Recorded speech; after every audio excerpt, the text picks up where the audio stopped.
અરવલ્લી જિલ્લામાં ઉદ્યોગ કેન્દ્ર સામે અનોખી રીતે વિરોધ નોંધાયો છે। વાલ્મીકી સંગઠનના પ્રમુખ લાલજી ભગત અને તેના સમર્થકો સબસિડી અંગેનો આક્રોશ વ્યક્ત કરવા માટે જિલ્લા ઉદ્યોગ કેન્દ્ર ખાતે પહોંચ્યા હતા।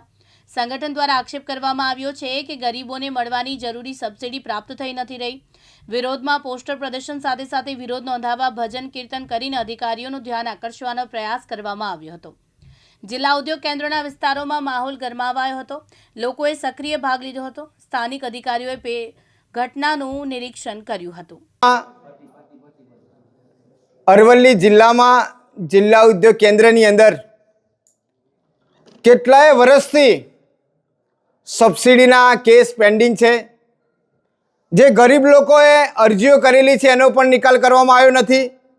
ત્રણ વર્ષ થઈ ગયા તેમ છતાંય સબસિડી ચૂકવવામાં આવતી નથી। વારંવાર ગુજરાત વાલ્મીકી સંગઠન દ્વારા કલેક્ટર સાહેબશ્રીને પણ રજૂઆત કરવામાં આવી છે, આવેદનપત્ર આપવામાં આવ્યું છે, તેમ છતાંય જિલ્લા ઉદ્યોગની અંદર ગરીબોના સબસિડી ચૂકવવામાં આવતી નથી।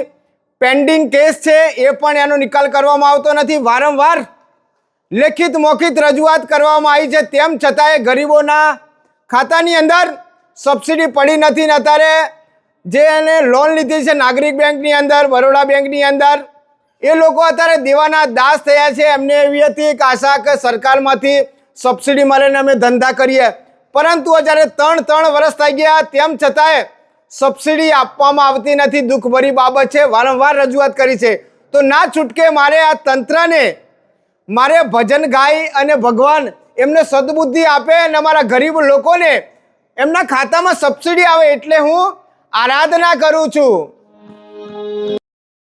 જયદીપ ભાટિયા, દિવ્યાંગ ન્યૂઝ, અરવલ્લી।